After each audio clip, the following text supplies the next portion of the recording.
Donc, on m'a chargé de présenter les données de santé en France. Donc, en 20 minutes, c'est toujours un challenge, mais on va essayer de faire ça dans les temps. Et bon, du coup, j'ai dû faire quelques choix éditoriaux pour vous présenter les données de santé principales et plutôt nationales. Donc, je vais commencer mon propos par des généralités pour un peu réintroduire ce sujet-là et notamment deux domaines. Qu'est-ce que c'est qu'une donnée de santé et qu'est-ce que c'est que la réutilisation d'une donnée de santé? Une donnée de santé, si on prend la référence de la CNIL euh, qui s'inspire du coup de l'article 4 du RGPD, c'est la définition la plus adéquate pour définir une donnée de santé. Et on voit que c'est assez large, c'est une donnée relative à la santé physique ou mentale d'une personne physique, y compris du coup la prestation de services de soins, qui va révéler des informations sur l'état de santé de cette personne. Donc ça, c'est très bien défini et on peut voir directement déjà qu'il s'agit vraiment de l'état de santé et donc de la santé physique et mentale pour une personne physique. Et on va avoir trois catégories de santé qui peuvent être reliées, et c'est là où la catégorie par nature, en fait, c'est ce qu'on entend toujours souvent par données de santé, mais il y a aussi, donc, qui contient en fait voilà, des données médicales, des données de soins, des données cliniques, mais il y a aussi deux autres natures de données de santé qu'on a tendance des fois à oublier, qui est la donnée de santé par combinaison, où en fait le croisement de plusieurs informations va finir par devenir en fait une donnée de santé, comme par exemple croiser une activité physique avec le poids, ça va pouvoir produire une donnée de santé, ou alors aussi une donnée de santé par destination, c'est-à-dire une donnée en fait qu'on va utiliser pour par exemple le soin ou pour l'interprétation scientifique qui peut être faite de données de santé, comme le genre ou le statut marital qui peuvent être utilisés comme données de santé actuellement. Donc on a déjà un environnement assez large de la définition de cette donnée de santé.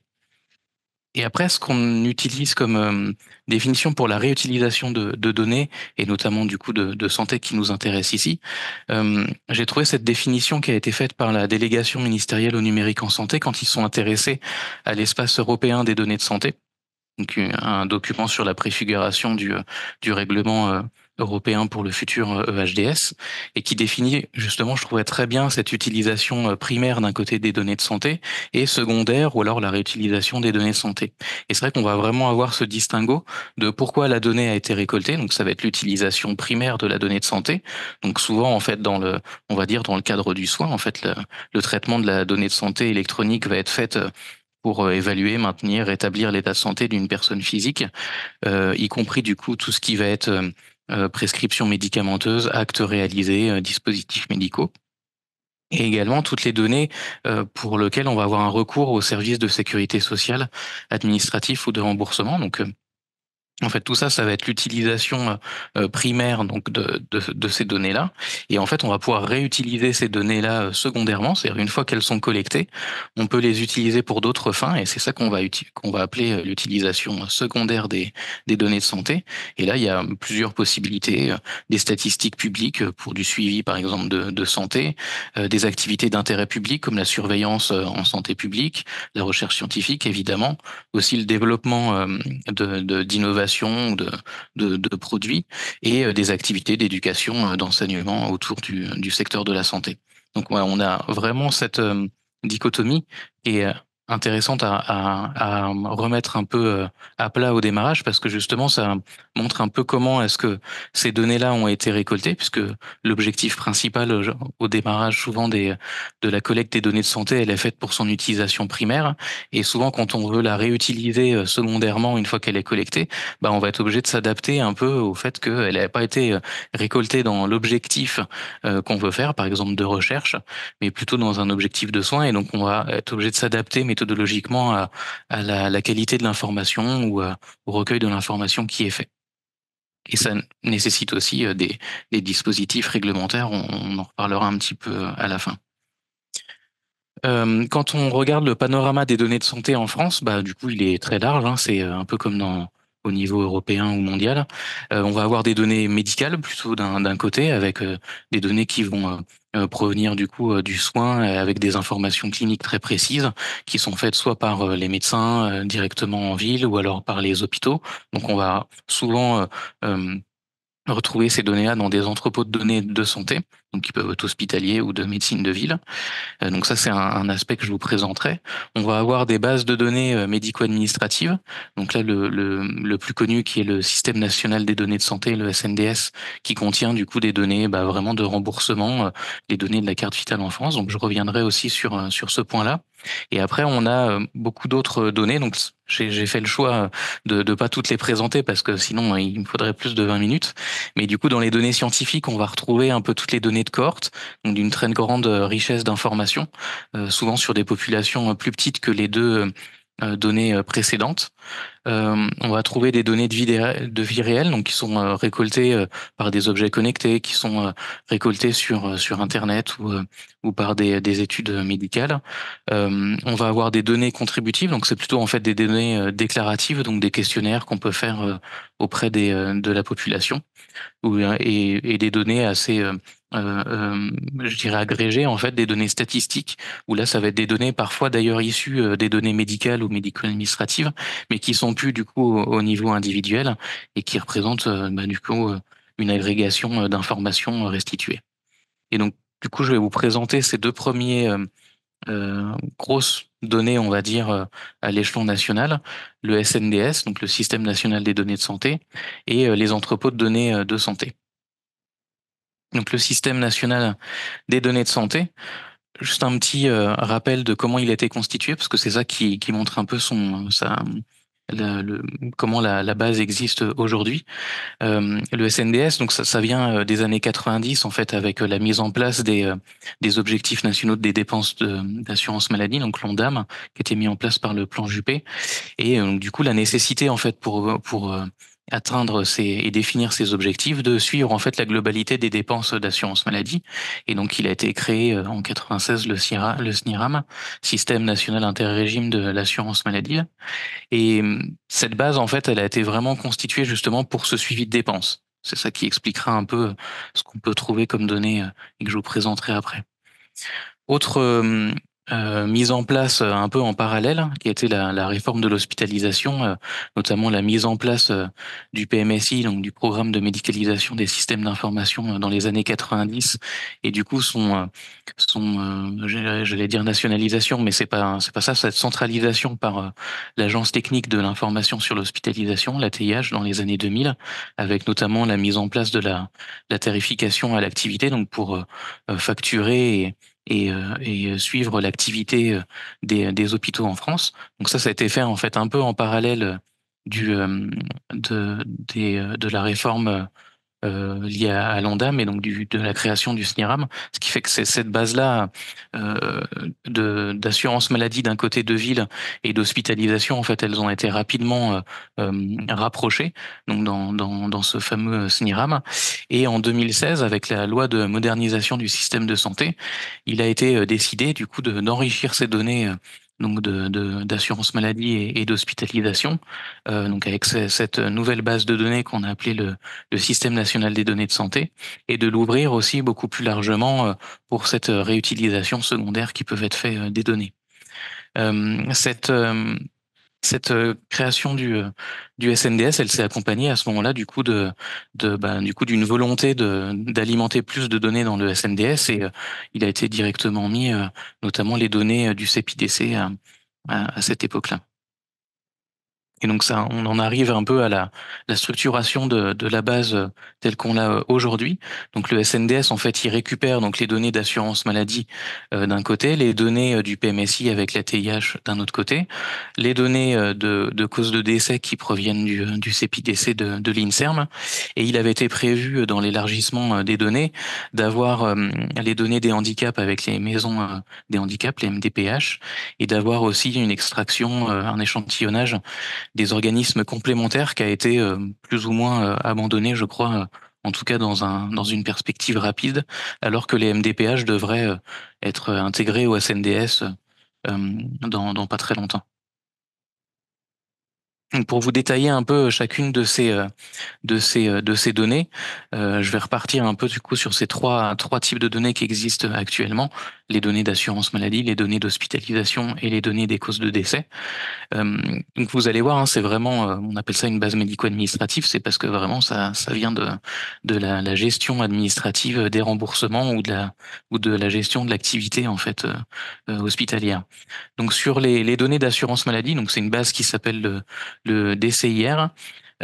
Ces données-là, en fait, elles sont alimentées tout simplement, hein, par les données de carte vitale, en fait, toutes les données de traçabilité de demande de remboursement de soins. Donc, on va avoir les feuilles de soins, les factures des hôpitaux, les factures de biologie, et donc toutes ces données qui peuvent être produites par la carte vitale. Donc, ça va être des données en fait de production, hein, de consommation de soins. On peut retrouver les données de pharmacie, les délivrances de médicaments en ville, les demandes de remboursement pour des examens biologiques. On va avoir aussi des données qui vont se rapprocher un peu de données médicales, qui va être la prise en charge. En fait, on va demander à l'assurance maladie une prise en charge, par exemple, à 100% pour certaines maladies. Donc, c'est ce qu'on va retrouver avec les affections de longue durée, les ALD, ou alors dans le cadre d'accidents du travail ou de maladies professionnelles. Et donc, toutes ces informations-là qui vont être fournies à l'assurance maladie, ben, on va retrouver ces informations-là dans le SNDS. Donc, du coup, comment ça se passe, cette intégration de données? Toutes les données qu'on va avoir au niveau individuel et nominative, elles vont arriver à notre base de données, on va dire, locale, en fait, notre assurance maladie locale. Donc souvent les caisses primaires d'assurance maladie, les CPAM. Donc à ce moment-là, elles vont encore être nominatives pour pouvoir faire le traitement du remboursement et pour pouvoir retourner au dossier ou aux ordonnances si besoin. Et donc on va avoir ça au niveau de chacun des régimes. Donc le régime général que vous connaissez probablement tous, qui représente la majorité de l'assurance maladie en France, avec à peu près 87% des Français qui sont affiliés au régime général. Puis on va avoir d'autres régimes. Donc le RSI, régime social des indépendants, il est aujourd'hui inclus dans ce régime général. Mais à côté, on va retrouver la mutualité sociale agricole et plein de régimes spéciaux. Il y en a une dizaine qui correspondent à des métiers un peu spécifiques. Et donc, une fois que cette information de remboursement elle est traitée au niveau local, va y avoir une remontée au niveau national et une anonymisation des données pour être mis à disposition pour la réutilisation des données, et donc il n'y ait pas de retour possible au dossier. Concernant les données d'hospitalisation, donc le PMSI, donc ça va concerner l'hospitalisation, qu'elle soit publique ou privée, dans différents champs du PMSI. Il en existe quatre. Le médecine, chirurgie obstétrique, odontologique, c'est le MCO. Les soins de suite et de réadaptation, le SSR. L'hospitalisation à domicile, la HAD. Et la psychiatrie, qui s'appelle le RIMP. Et donc en fait, au sein, c'est schématisé, hein, mais je me ferai peut-être corriger par des spécialistes du domaine. Mais ce qui est important à retenir dans ces données d'hospitalisation, c'est qu'on va avoir à la fin de l'hospitalisation un résumé de sortie qui va être construit pour pouvoir justement tarifier à l'activité. Donc on va avoir des informations médicales qui vont être renseignées, des informations administratives. Euh, Globalement, sur les informations renseignées, ça va être surtout du coup pour la tarification à l'activité. Donc, on va pas forcément avoir un grand détail d'informations, notamment cliniques. Et donc, on va avoir des informations sur les diagnostics assez généraux, mais on a très peu d'informations de sévérité ou de choses comme ça. On en reparlera un peu plus tard. Et donc, du coup, toutes ces informations-là collectées, elles vont pouvoir permettre de facturer l'hôpital en fait pour être remboursé, et pour pouvoir faire cette étape-là. Donc il y a un résumé de sortie anonyme qui est produit. Donc on enlève la partie nominative.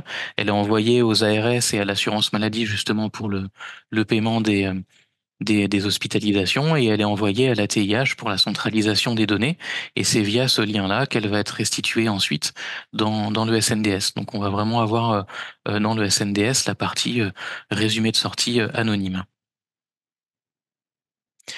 Pour les données des causes de décès, bah c'est beaucoup plus simple. En fait, il y a peu d'informations qui sont remontées. C'est des informations quand même complexes à traiter, notamment dans ce circuit d'information. Mais le circuit est assez simple. Quand on a un décès, donc il y a toujours un certificat de décès qui est produit par la personne constatant, enfin le médecin constatant le décès.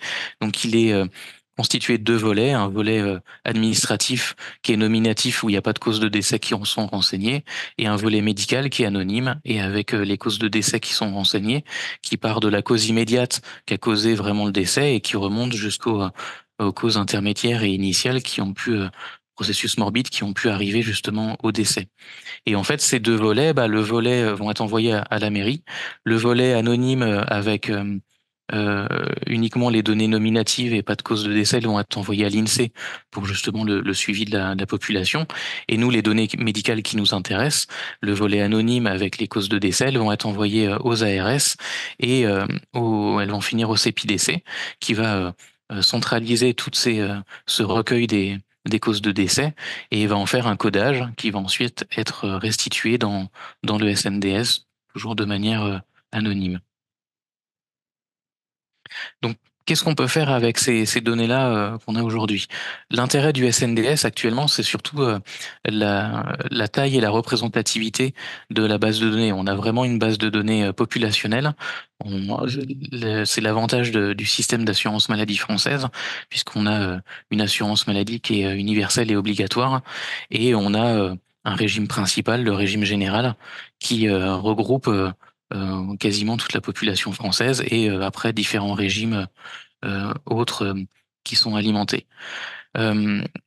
Autre intérêt du SNDS, c'est qu'on va avoir du coup pour cette population-là un recueil quasi exhaustif de tous les remboursements de soins qui vont être faits.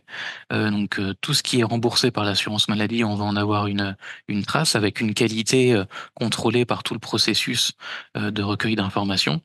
Et avec les autres données qu'on a à disposition, donc les données d'hospitalisation et les données de décès, on va aussi avoir un recueil quasiment aussi exhaustif de toutes les hospitalisations en France, même si on n'a pas forcément beaucoup de détails cliniques dedans, mais on a quand même toutes les hospitalisations de renseignées.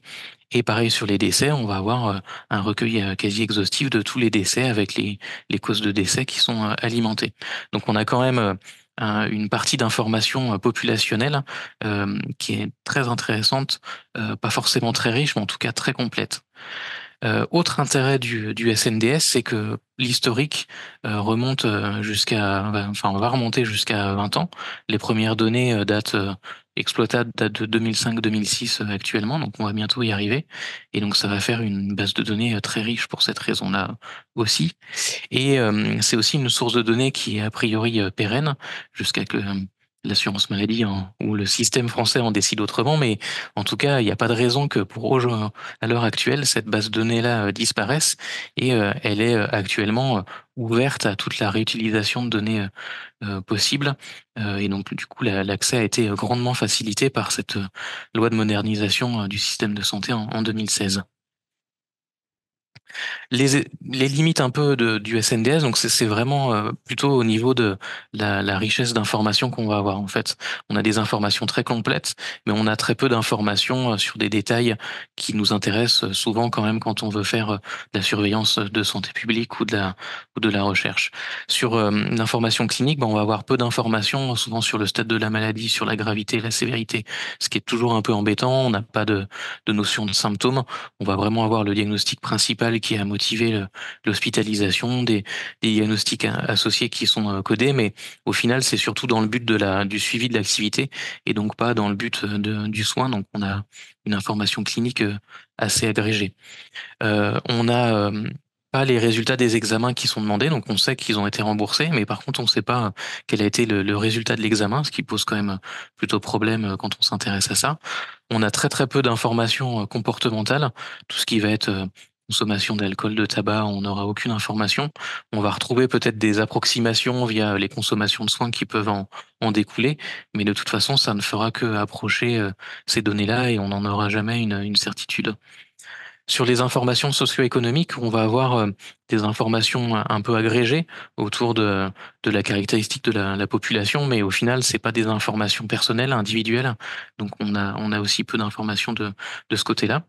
Et du coup, forcément, vu que c'est une base de données plutôt sur les remboursements de soins, tout ce qui va être non remboursé, on va avoir peu d'informations dans la base, et on a aussi une approximation du remboursement. Par exemple, pour les médicaments, est-ce que le médicament a bien été remboursé et délivré? Mais on n'aura jamais la certitude que le médicament a été bien pris dans les bonnes conditions sur la durée du traitement nécessaire. Et donc forcément, on a aussi des approximations de ce côté-là.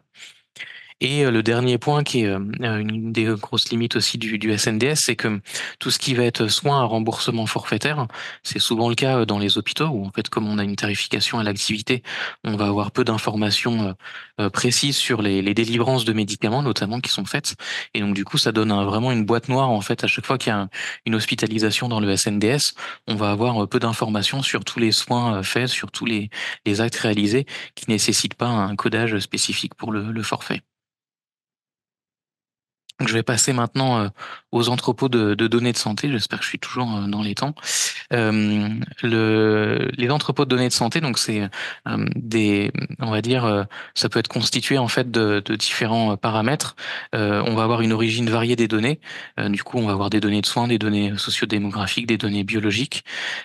C'est des bases de données qui vont être soit généralistes, donc plutôt les dossiers médicaux par exemple d'un établissement, ou alors thématiques. On va être sur une pathologie plutôt ciblée. L'objectif, c'est souvent une conservation longue des données. C'est des bases de données qui sont alimentées au fil de l'eau, donc dans l'objectif du soin, donc les dossiers médicaux des personnes suivies. Et donc, c'est des données qui vont être destinées à la réutilisation de traitements ultérieurs pour faire, comme on le disait, de la recherche ou de la production d'indicateurs. Donc, cette définition de la CNIL des entrepôts de données de santé, voilà, on voit qu'elle est, pareil, assez bien définie. Et en fait, on va retrouver dans le panorama français aujourd'hui deux types d'entrepôts. D'un côté, les entrepôts hospitaliers, où on va retrouver en fait le suivi des patients d'un hôpital en particulier, et un entrepôt de données de santé de médecine de ville. Je vous en parlerai principalement de P4DP juste après. D'un point de vue un peu cartographique de ce qu'il existe aujourd'hui, j'ai repris ce rapport qui avait été fait par la Haute Autorité de Santé sur un peu le potentiel des entrepôts de données hospitaliers pour leur activité, où on voit qu'il commence d'y avoir quand même plusieurs initiatives d'entrepôts hospitaliers. Donc ça fait quand même plus de 10 ans que ça a été un peu mis en place. Des autorisations CNIL qui sont arrivées à partir de 2016-2017 pour les premiers entrepôts, mais qui couvre quand même globalement sur le territoire, surtout des CHU pour le moment, et des groupements d'hôpitaux comme la PHP. Je vous détaille ici très rapidement comment sont construits certains entrepôts hospitaliers. Et donc, je prends forcément l'exemple de mes collègues du CHU de Bordeaux, pour qui j'ai repris justement les deux schémas que je vais vous présenter de comment est constitué le DS du CHU de Bordeaux. Mais le principe, il est souvent applicable un peu à tous les entrepôts hospitaliers de manière générale. Donc, on va avoir le système d'information hospitalier qui contient tous les logiciels et toutes les données qui sont produites par les logiciels hospitaliers et tous les documents qu'on va pouvoir y trouver. Et on va avoir une étape qu'on appelle ETL, d'extraction, de transformation et de chargement des données dans un entrepôt, et qui va alimenter quotidiennement en fait la base de données de l'entrepôt hospitalier. Et après, cet entrepôt-là peut être utilisé pour la production d'outils, d'indicateurs, ou réaliser des projets de recherche. Au niveau du CHU de Bordeaux, on va avoir différents types d'informations qui sont récoltées. On va avoir les données des médicaments avec les prescriptions, les administrations, par exemple, tout ce qui va être chimiothérapie qui sont un peu mis à part. On va avoir le dossier patient informatisé qui va être du coup transmis, toutes les données de biologie avec du coup les résultats. Contrairement au SNDS, on n'avait pas ces données-là. Tout ce qui va être un suivi de l'activité de chirurgie, des résultats d'imagerie. On va retrouver les données du PMSI qui sont du coup aussi utilisées dans le DS. Et après, une énorme quantité d'informations via les documents qui sont produits au cours de l'hospitalisation, les comptes rendus opératoires, les ordonnances, les comptes rendus d'imagerie, énormément de documents avec des informations très très riches.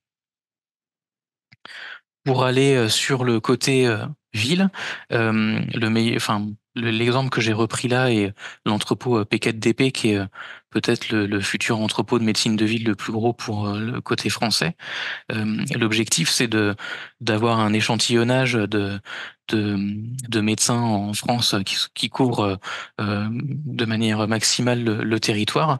Donc, il est espéré en 2025, par exemple, avec la croissance actuelle de ce projet-là, d'arriver à 2000 médecins participants en France et du coup un recueil d'informations qui proviendrait du coup de la médecine de ville, de soins primaires, donc via les centres de santé, les maisons de santé, les cabinets médicaux ou les centres médicaux universitaires. Donc c'est des données qui vont être très riches. Alors j'ai repris la publication qui présente un peu la structuration de cet entrepôt. Donc c'est moins beau que ce qu'on a pu faire sur les schémas du CHU, mais ça représente bien aussi les données qui sont récoltées. Au niveau de médecine de ville, du coup on va avoir tout ce qui est en fait dans le dossier médical du praticien, avec du coup le problème de la consultation, les symptômes associés, le diagnostic qui en est fait, et après les informations d'actes ou de prescriptions qui en découlent, et toutes les données autour du patient, donc ses caractéristiques et des informations beaucoup plus riches que ce qu'on a de manière médico-administrative, nous, dans le SNDS, comme les antécédents familiaux, les antécédents personnels avec le statut marital ou des choses comme ça. Des informations très précises recueillies au cours du suivi des patients. Donc l'intérêt de ces EDS, donc c'est des données médicales et cliniques qui sont très très riches, avec des caractéristiques des patients qui sont très complètes par rapport à ce qu'on a pu voir dans les données du SNDS. Donc au niveau des informations, on va retrouver le poids, la taille, les habitudes de vie, les antécédents personnels familiaux. On va avoir une grande exhaustivité des soins qui vont être réalisés, que ce soit les administrations de médicaments, les actes médicaux, toutes les données biologie et d'imagerie complètes avec les comptes rendus et même les imageries dans les centres hospitaliers. Une taille de la population couverte a priori qui est quand même assez grande, surtout vu que c'est des CHU, par exemple l'hôpital, qui couvre une grosse partie de la population, et un objectif d'interopérabilité de ces entrepôts qui permet d'imaginer dans le futur de pouvoir récolter des informations dans plusieurs entrepôts. Mais la contrepartie de ça, c'est qu'on va avoir une utilisation de ces données qui est très complexe. Déjà parce que les données sont complexes et souvent une grosse partie de l'information est encore à l'heure actuelle non structurée. Donc il va falloir utiliser des outils de traitement très complexes pour pouvoir utiliser ces données-là, et avec une qualité aussi hétérogène, que ce soit dans le recueil. Tout ce qui n'est pas informatisé forcément ne va pas remonter dans l'information, et l'information qui est remontée peut être erronée. C'est pas forcément des données toutes vérifiées. On va avoir peu d'informations hors du champ des entrepôts. C'est-à-dire qu'en fait, par exemple, sur les hôpitaux, tout ce qui va se passer entre les hospitalisations, on aura peu d'informations, hormis des documents qui vont être transmis de l'un à l'autre, et une représentativité qui va représenter que ce que ça recueille. Donc, sur certains hôpitaux, ça représentera que le giron d'un CHU. Et comme à l'heure actuelle, les entrepôts hospitaliers représentent surtout des activités de CHU, c'est vrai que c'est pas forcément une représentativité nationale. Du coup, je finirai sur cette complémentarité des données qui vous donnera du coup un panorama un peu final de ce qu'on vient de présenter. On va avoir dans le SNDS du coup toutes les informations de ville, de remboursement qui sont renseignées et qui vont être peu détaillées, ce que viendra compléter en fait les données des entrepôts, notamment au niveau de chaque consultation. On n'aura aucune information médicale dans le SNDS, et une très grande richesse d'informations dans les ODS de médecine de ville. Et pareil pour les hôpitaux, très peu d'informations cliniques médicales dans le SNDS, et par contre énormément d'informations dans les EDS hospitaliers. Et je passerai du coup à ma dernière diapo qui était que retenir. Donc nous avons un patrimoine de données de santé qui est très très important en France, et on a de la chance pour ça, avec un potentiel pour la santé publique et la recherche qui est très important, et une très grande complémentarité des sources. Mais on a aujourd'hui du coup une ouverture d'accès des données de santé qui s'accompagne encore de freins, notamment dans la complexité de la réglementation et un délai d'accès aux données qui est assez long. J'ai pas eu le temps de détailler ça, mais c'était pas forcément l'objectif principal de ce topo.